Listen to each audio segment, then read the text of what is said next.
today's Wednesday lunch here at the Divinity School. I'm thrilled to see you all here today on our rainy Wednesday. Before we get started, I want to thank our crew and our chef, Danny, for today's meal. There you go.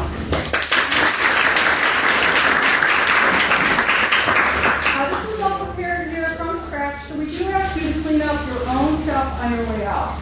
So throw away your garbage, put your silverware into our yellow soapy bag that's up there, and you can just bring your mug or your cup to the front. That helps us out a lot.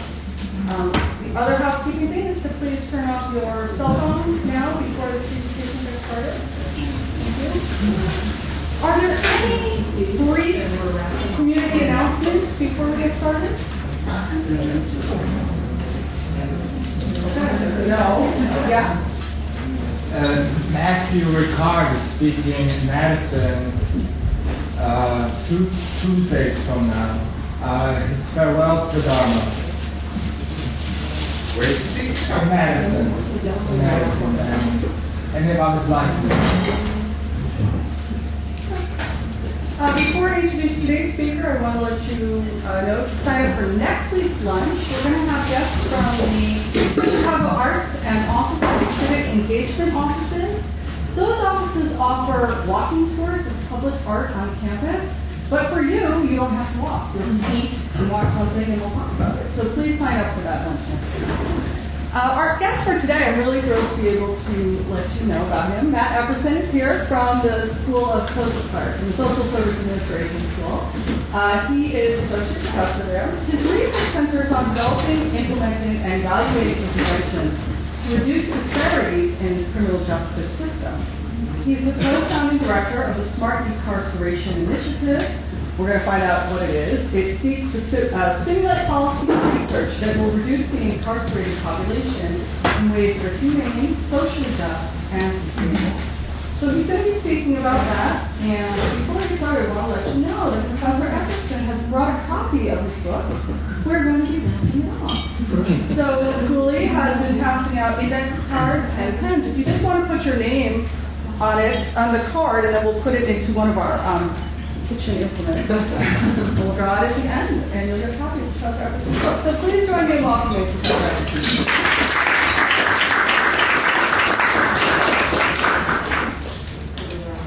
Thank you, Chairman.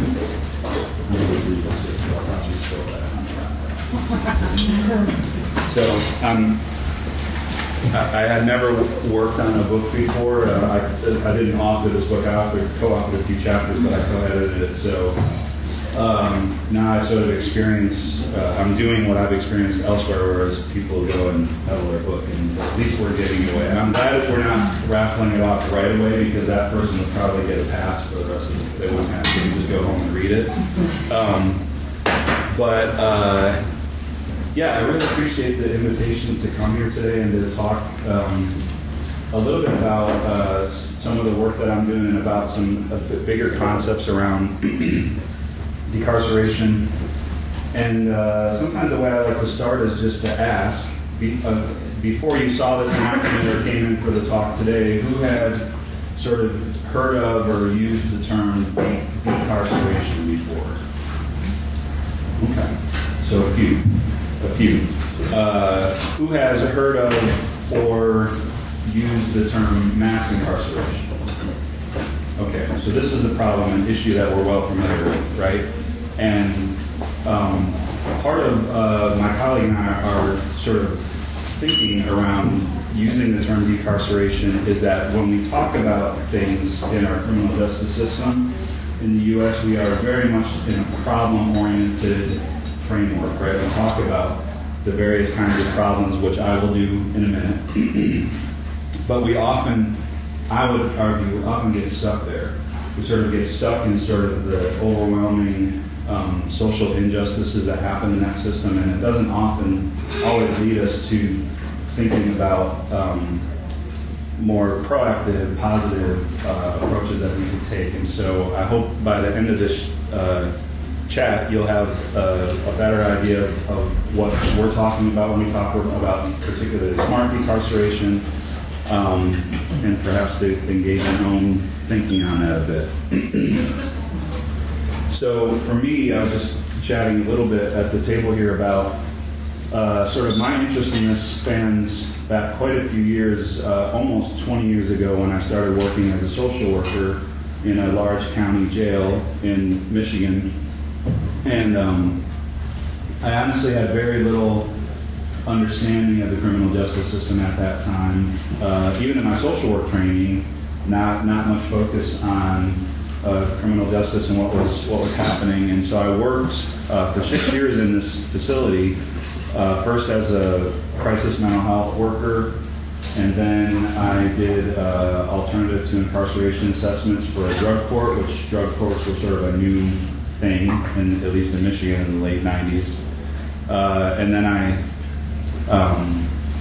created and implemented a jail diversion program for people with serious mental illness to try to divert them out of the jail. So what I was experiencing working with folks in the jail at the time was seeing lots of folks that I saw on a daily basis, sometimes that would come in and out more than once a day, who were struggling with a whole host of different kinds of problems or different kinds of injustices. And I frequently found myself thinking, this just doesn't seem like the best option for them, especially for folks you see coming in and out. It really just made me think from sort of an inside point of view, what are we doing here? What's the purpose of why we're sort of locking folks up without necessarily much intention or planning? And seeing sort of in a micro way, in a one-on-one way, what was happening across the country, because this was the late 90s, where it was arguably sort of the height, the most accelerated period of what we all have sort of acknowledged that we've talked about or know something about, mass incarceration, right? So this is a period in the U.S. of about 40 years of unparalleled growth in our criminal justice system and various aspects of our criminal justice system, but particularly around incarceration. And so, what we see in this graph up top is that the number of folks on any given day who are locked up in a jail or prison increased by almost sevenfold over that 40-year period. To the point where at its peak in 2008, there were on any given day about 2.3 million adults in the United States that were spending the night in a jail or prison. That actually quite underestimates the actual number of folks within any given year, because if you don't know the difference between prisons and jails, prisons are usually run by the state or sometimes federal government for folks who are convicted of a more serious offense, a felony, and are spending usually a year or more incarcerated. Jails are the places that are usually run locally, usually by the counties, like the jail I worked in. Anybody that was arrested in that county came to that jail. And so, though the daily jail population is about 700,000, there's about 11 million people that go through jails every year because they're rapid sort of cycling in and out. So that means there's almost 13 million adults every year that experience some form of incarceration. This is historic in the U.S. It is also unprecedented internationally. In terms of, it's probably kind of hard to read that. I realize the writing on the left is tough, but it is the United States on top in a way that we don't want to be on top, with a rate of over 700 individuals per 100,000 incarcerated, followed by the Russian Federation, Ukraine, Poland, Turkey. These are all mostly European countries. Countries that are more comparable, but even people will say, well, what about China? Well, China's incarceration rate is about 118. So ours is almost 7 times the rate of China's. So we have the highest rate and the highest actual number of people incarcerated. So although the United States makes up only 5% of the world's population, we have almost a quarter of the world's prisoners on any given day. So this is historic by national terms. It's unprecedented in international terms. And what we see in terms of who's affected should pull us beyond the statistics, because incarceration is not distributed randomly. It's not by random chance that folks are incarcerated. So although African Americans make up only 13% of the general population, they make up over 40% of prisoners. This is largely due to drug offenses. And so one might think, well, that must mean that African Americans use drugs more than say whites, who are incarcerated at a much lower rate. But almost all research in this area shows that the rates of different substance use for African American and whites are very similar. So it's not a matter of differential behavior, it's a matter of differing treatment in the system. Over half of people living in prison were living in poverty prior to being in prison.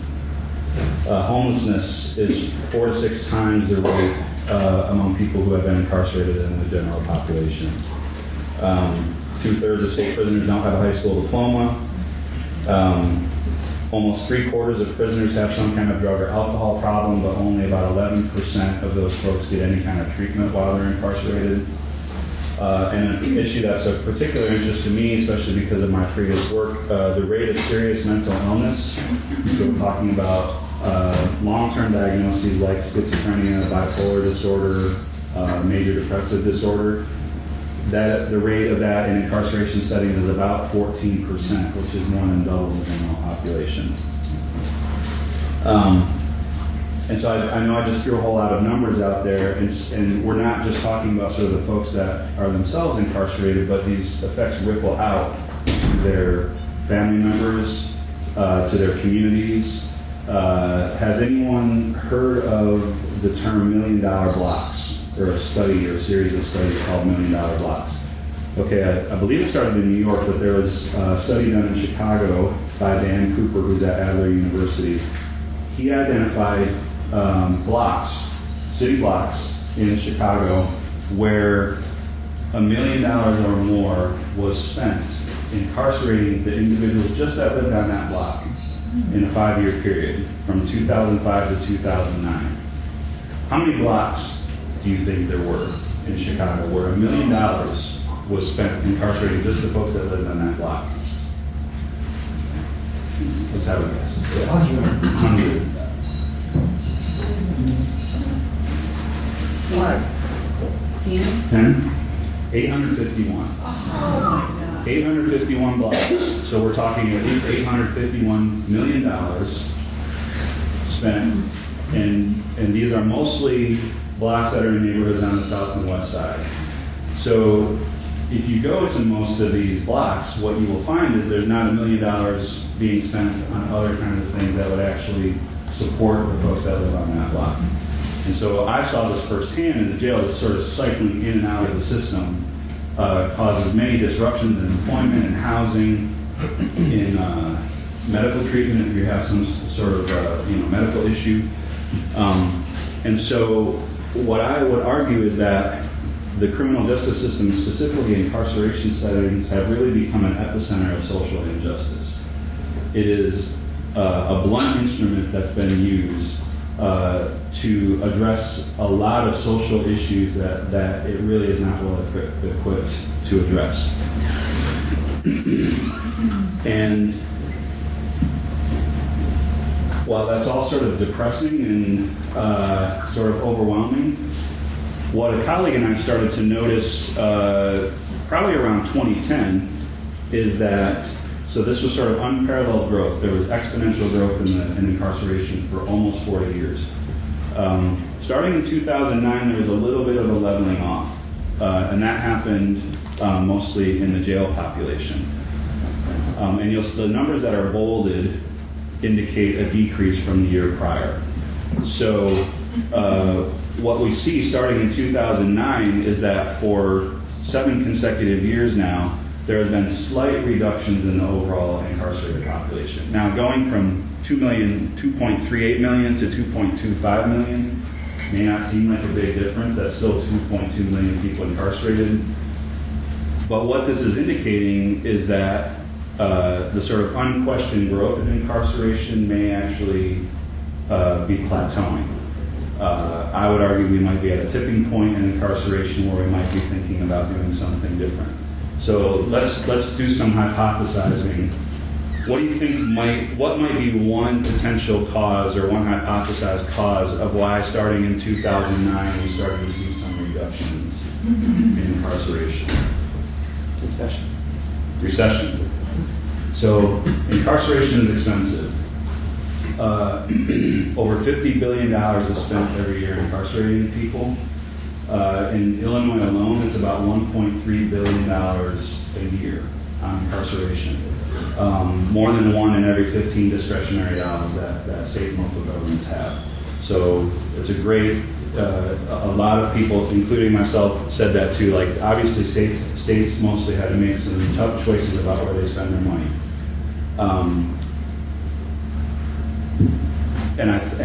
California in particular had a Supreme Court ruling about reducing the prison population, and so some of that, a lot of this in the state prison reductions, 2010 to 2012, was largely due to California, who has a huge prison population. Is there a question?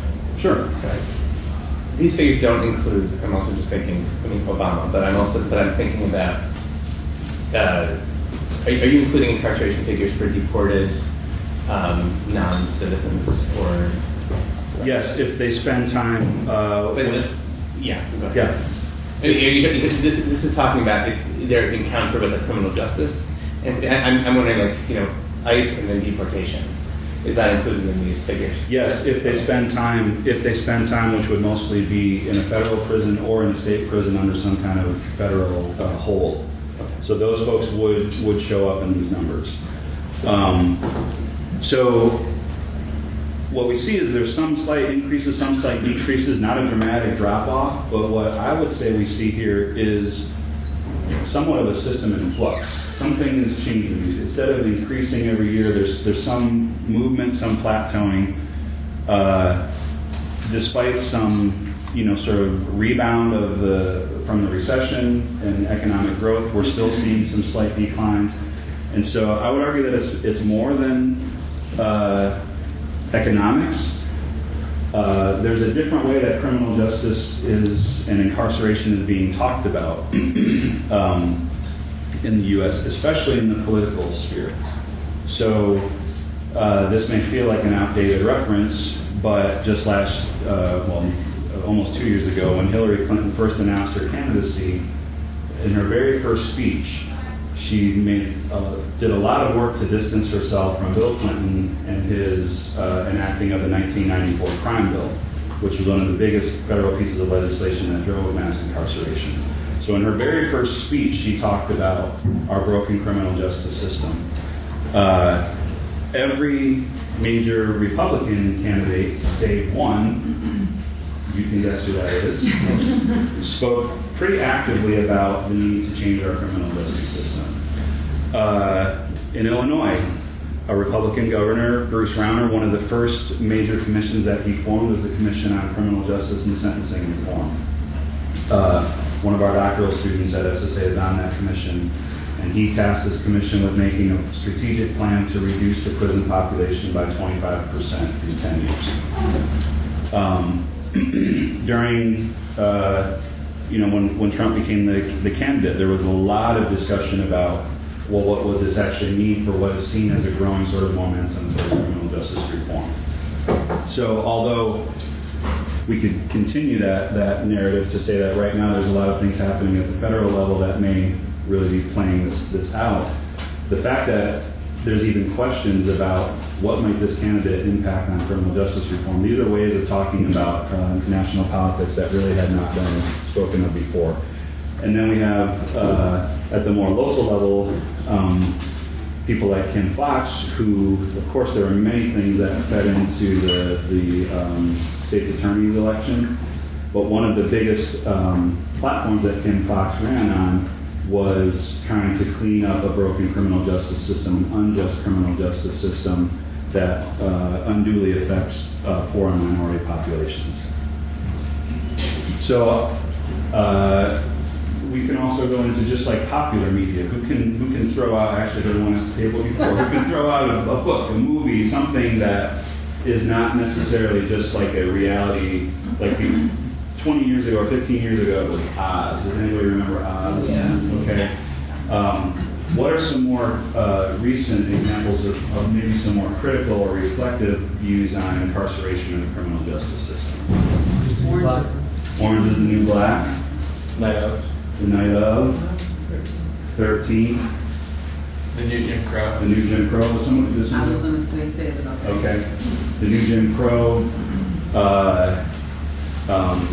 There have been much more popular media news stories. The New York Times, the Chicago Tribune, major newspapers have done a long series on different kinds of injustices in the criminal justice system. So I would argue that there's more than economic factors, that there's social factors going on, there are political factors going on, and there may be a variety of reasons why it's more of a bipartisan issue now.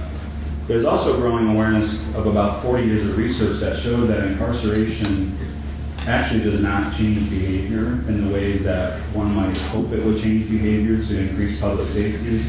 And so there was a major report released through the National Academies of Sciences 3 years ago called The Causes and Consequences of Mass Incarceration, and sort of 470-some page report, but I can essentially sum it up in a couple sentences, which is that in most cases, incarceration does not enhance public safety. It actually may threaten public safety because most studies show that within 5 years of getting out of prison, about 3/4 of folks getting out of prison end up back in prison for a new offense. So, in fact, incarceration may actually increase the likelihood of recidivism and decrease public safety. So I think I would argue we're at a sort of a moment where we're really thinking, many of us are thinking as a country, how could we do something different with incarceration? And remind me, when should I be thinking about I just want to keep... 5 minutes, and then we'll have Q&A. Okay. We went through another period in our not too distant history where we actually thought about undoing a major institution. Who is familiar with the term deinstitutionalization? Anybody? Okay. So this was a period where we had a high number of people in state-run psychiatric facilities and asylums. And in 1963, President Kennedy introduced the Community Mental Health Act and sort of set out this goal to reduce the population of those folks in long-term psychiatric facilities by half in 20 years. That goal was actually exceeded. It was cut in half within 10 years, and then it continued to plummet for the next 10 years. And so in some ways we would say this idea of deinstitutionalization was a success, right? Because it met its goal, it reduced the population. But not just scholars, but people in general who have experienced the other side of deinstitutionalization would say that it actually was not a success. Because most folks who would have previously been in an asylum or psychiatric hospital ended up homeless, ended up on the street, ended up in jails and prisons. And so we see here that although the mental hospital rate did plummet, the prison rate simultaneously increased, and we end up with the overall institutionalized rate that's essentially the same, right? So part of what many scholars would say is it was a problem with deinstitutionalization is it was a good idea that was not fully planned out and most importantly was not well resourced. And so what we don't want to do is repeat the mistakes of deinstitutionalization as we look at decarceration or undoing the system of mass incarceration. So I'm just going to spend like the next 5 minutes or so just giving you a really brief overview of what we mean by decarceration and maybe one example of the work we're doing, and then we're going to open up for some questions. So my colleague Carrie Pettis-Davis, who's at Washington University in St. Louis, and I have been sort of thinking through these ideas for the last 5 or 6 years, and about 3 years ago we officially formed this initiative called the Smart Decarceration Initiative. with a mission around building social capacity to reduce the incarcerated population. And we really see this as an integration of research, practice, and policy. In terms of if somebody asked me what do we mean by smart decarceration, I would say yes, it is a reduction in the incarcerated population, and to actually move out of an era of mass incarceration, we'd have to cut it in about half. So we need to cut the daily incarcerated population by about 1 million people, which is a substantial goal. We have to simultaneously target and redress existing disparities. So it would be very naive to think, oh, we can reduce the prison population, and because blacks are incarcerated more than whites, we'll naturally decrease the proportion of blacks in the system. In fact, it's probably going to be the opposite. If we don't intentionally target disparities, we could actually reduce the prison population. Governor Rauner could get his goal of 25% reduction, and we could actually make disparities in the prison system worse. If the folks that are no longer incarcerated are more likely to be folks with different kinds of privilege and power, which is often attached to skin color and socioeconomic status. So we need to target those disparities as well. And we also need to be thinking very seriously about public safety, and that we're choosing to do something different than incarceration in ways that don't threaten public safety, because as we're seeing now, it's playing out in the national discourse. We had a presidential candidate that ended up being president that said flat out untruths in the debates, one of which is that New York's murder rate was at an all-time high. Absolutely not true. It is the exact opposite. Violent crime in New York is sort of a model city for violent crime, and it had plummeted. Every city in the United States would hope that it would be like New York. But the fact that he said that, his opponent said, no, that's not true, and he walked over. And the fact that was sort of, and many folks, if you talk to them, there might be folks in the room that feel like we're sort of at our most violent that we've ever been, or the most crime. Absolutely not true. Now, Chicago has had an increase in the last couple of years in gun violence, and that is a very serious issue. But any major city in the U.S. compared to the 1980s is drastically reduced in terms of crime. But we need to be paying attention to public safety. There's a whole lot we can talk about. Whoever wins the book, that's in chapter 1. You can read all about that and tell your friends. But I really want to just focus on 2 things that we're doing, 2 areas of focus. We're really looking at front-end innovations, so things that can be done early in the criminal justice system or even before there's criminal justice involvement that would reduce the use of incarceration. And we're also involved in a national project looking at the profession of social work. And I'll give you one quick example of each. So, has anyone heard of a program called Deferred Prosecution? Yeah? Okay. Here or somewhere else? Here? Okay. So, lots of folks have not heard about this. In fact, Cook County has had deferred prosecution programs, some of them for almost 15 years. And it's essentially where the prosecutor for certain charges will, the prosecutor's office will make a decision to not sort of put a pause, a hold on prosecuting, and offer something else instead. Maybe an assessment, maybe some linkage to services, maybe even just the chance to say, keep your nose clean for 6 months, and if you meet the requirements, then we will dismiss the charge, right? So it's a front-end possibility of not only avoiding incarceration, but potentially involved avoiding a criminal charge and conviction, which leads to a whole lot of collateral consequences that can happen after. So we're studying programs here in Cook County and Milwaukee County that has some really progressive programs, and also in St. Louis. We're really trying to understand how these programs are implemented, because it requires somewhat of a value shift on the role of the prosecutors, because prosecutors are usually trained to charge as many and severe charges on. It's very adversarial, right? You want to put as much weight and threat of punishment on the individual to win that case, right? It's a very different stance to say, we're not going to prosecute this case because we think there's other things going on that you might benefit from.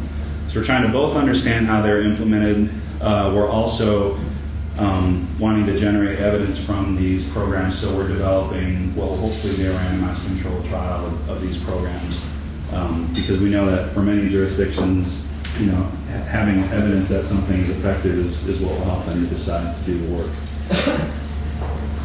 The last thing I'm going to talk about is what's happening on a national level. And are there any social workers in the room? I thought I saw SSA, sure. Okay. So at the national level, there's been a Grand Challenges for Social Work initiative, sort of a way of getting around a set of problems or issues as a profession. Other professions have done this, like engineering and medicine. And so at the national level, the American Academy of Social Work and Social Welfare started this initiative and basically had in a sense, a selection process where people could submit ideas. So my colleague and I submitted a paper on this, and so Promote Smart Decarceration has been chosen as one of 12 grand challenges that nationally the profession of social work is involved in some organizing and strategic planning around. And so as we lead this, we basically lead 4 different working groups that focus on social work research, practice, policy, and education. Really to rethink, like in the next 5 to 10 years, how can we train social workers differently? How can we actively have decarceration skills in terms of practice and policy that social workers can deploy on the ground? How do we teach social workers to not just sort of be components of the criminal justice system who might do good work but aren't necessarily impacting incarceration? That's sort of what I did for quite a few years, to doing more work that actually prevents incarceration.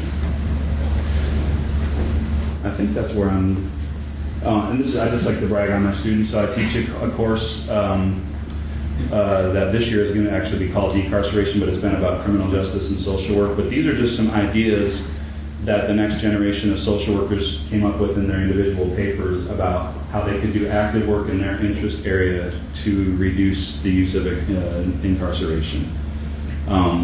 This is what gives me hope, because this is not just something that the profession is looking at nationally. This is something that I would say folks drawn to social work are often deeply committed to.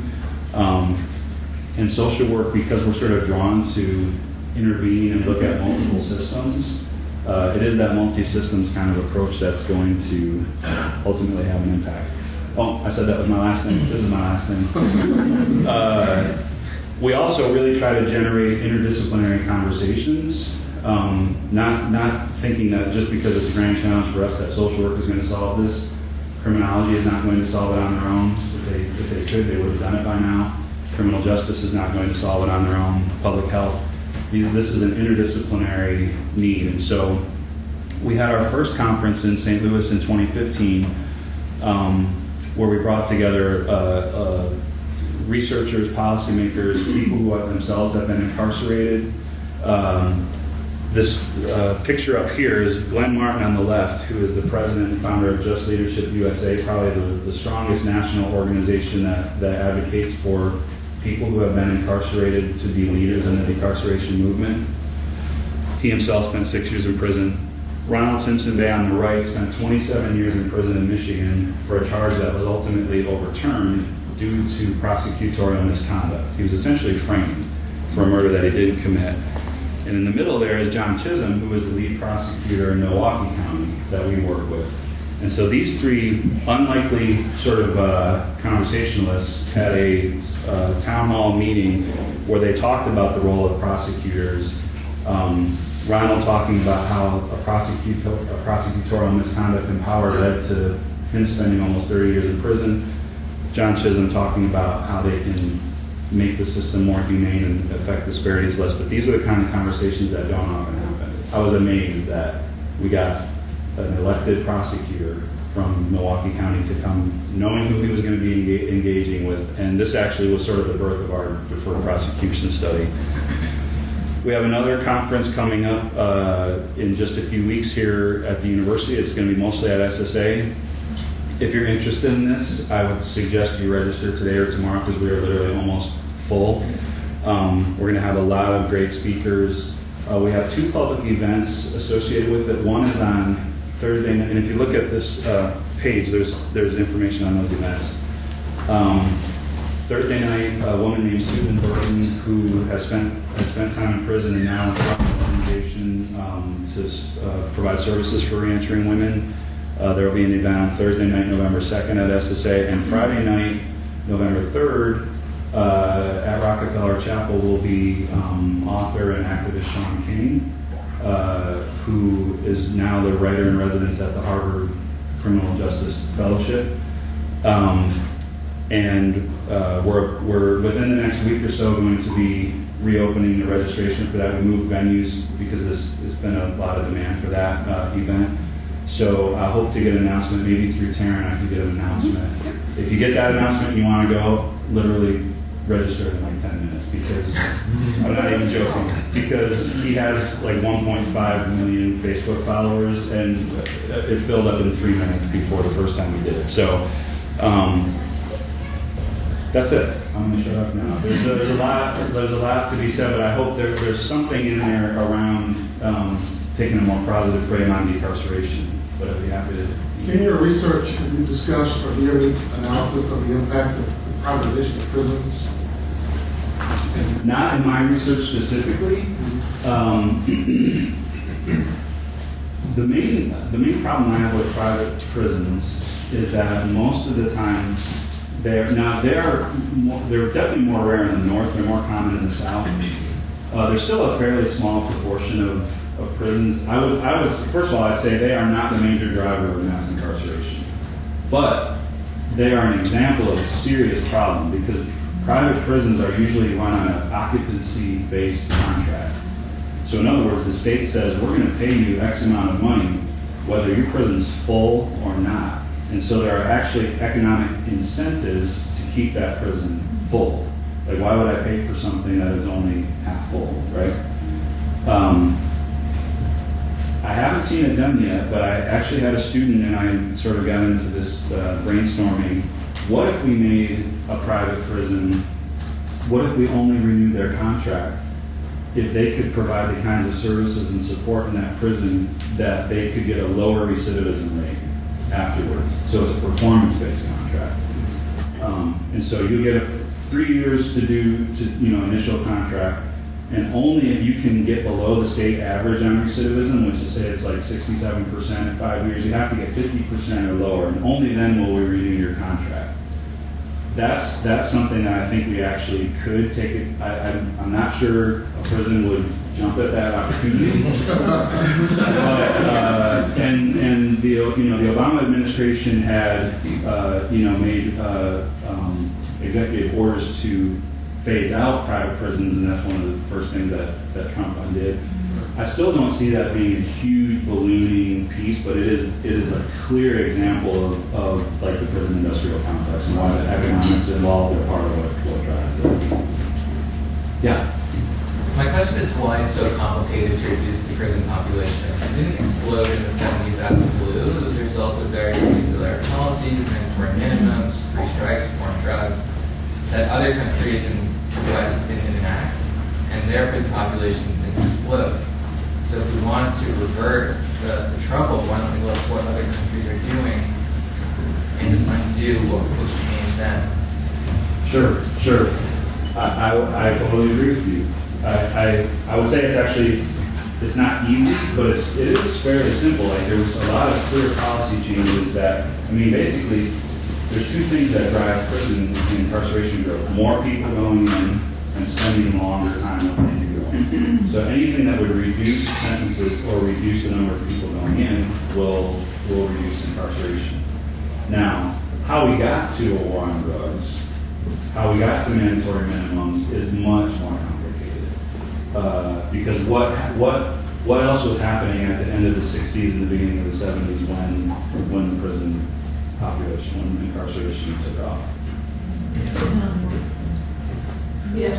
Vietnam, civil rights, right? So there was I would say largely around the civil rights movement. We had a very different way of thinking about how we control the collective, who needs to be controlled, who is a threat.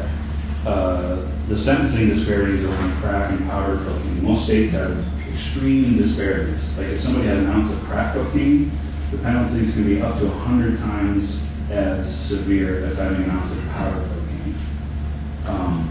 A lot of which is driven around the hysteria around crack cocaine versus powder cocaine, which is very much racialized, right? Because crack cocaine is associated with African Americans often, powder cocaine with more wealthy suburban white folks. So I totally agree with you that there are potentially very simple, and there are movements around some states peeling back some of their drug laws. We also have an attorney general right now that essentially says that he wants to, in almost exact words, reenact the war on drugs. So that's a serious tension point. But there are lots of states who have, New York had the Rockefeller drug laws that have been steadily repealed over the last 10 years.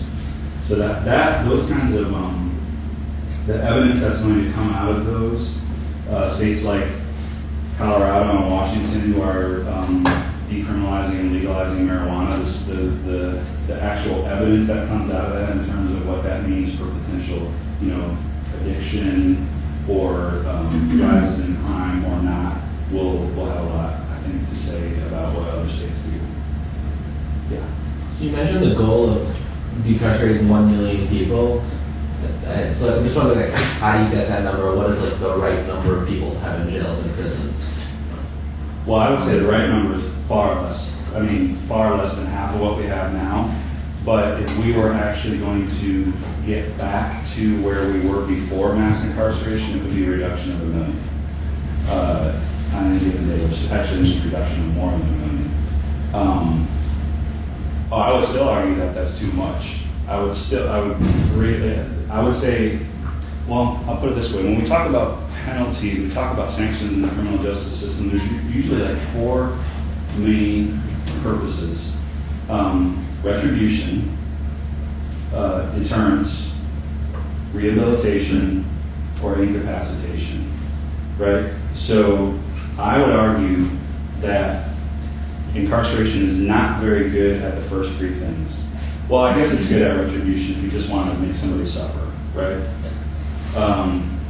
Deterrence, most research shows that not only is it not a deterrent for that individual because there's high recidivism rates, but changes, more severe laws around particular charges don't result in the general population saying, oh, I better not do that because I get 2 years more time incarcerated. Rehabilitation, totally horrible at, even though I did it in jails. The one thing that incarceration is really good at is incapacitation, because it is literally the separating of the body of that person from society. So I would argue if we view incarceration for what it's really good at, which is incapacitation, we use that as a lens or a sort of measure of whether we should use it or not, we should only use incarceration if that person is such an imminent threat to public safety that incapacitating them is the only option. Now, if we use that measure, we wouldn't have a jail that has over 65% of the people that are spending time in that jail are pre-trial and they can't afford bond. And most of them are not for violent charges. That is not using incarceration for incapacitation, right?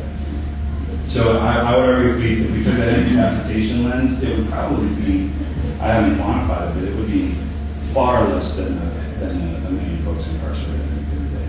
Even the way we talk about violent charges, there's a lot of charges that are considered violent that research would show on sort of the trajectory of folks who are involved in these behaviors that there's certain charges that even though they're considered violent, they're very likely to result in the person committing another violent offense. There were some folks over here.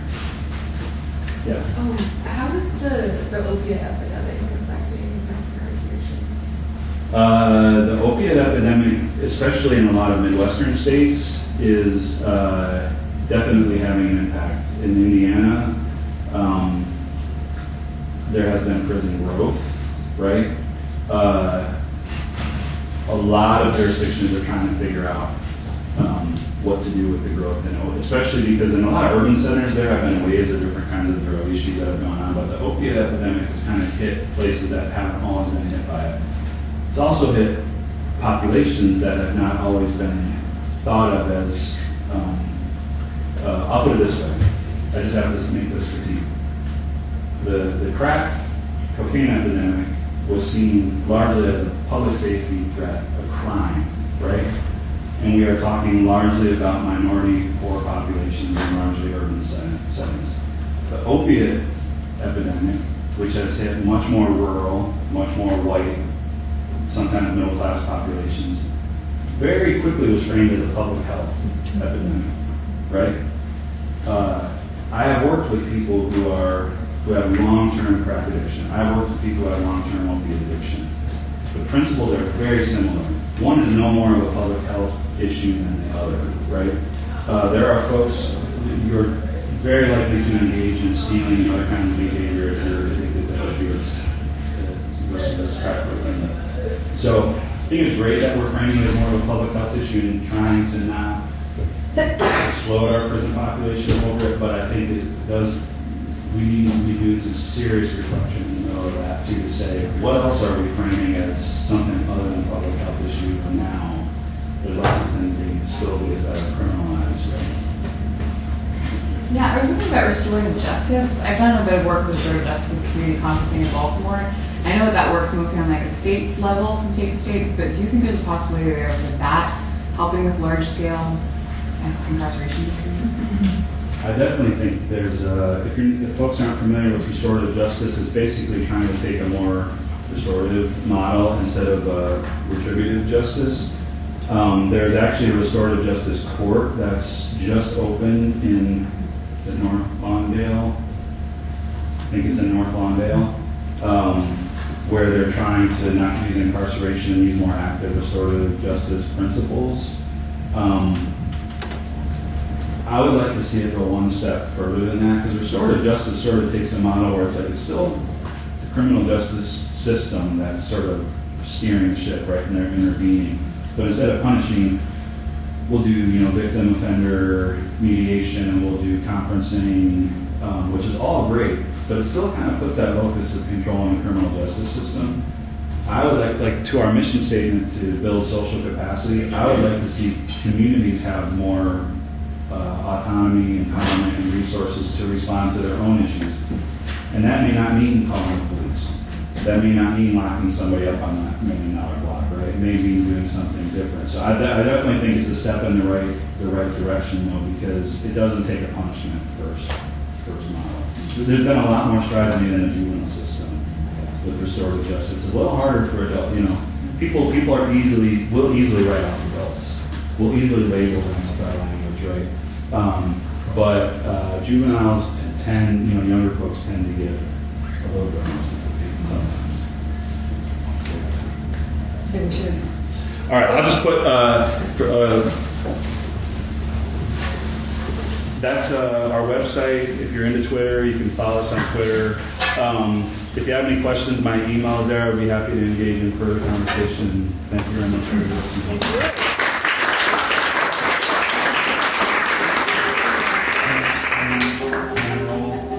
So I think our conference is sold out.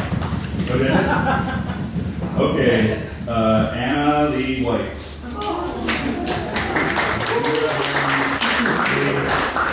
It's not quite heavy enough to hold the door open, but Thank you. all right, sure, no problem. Thank you. Thank you all.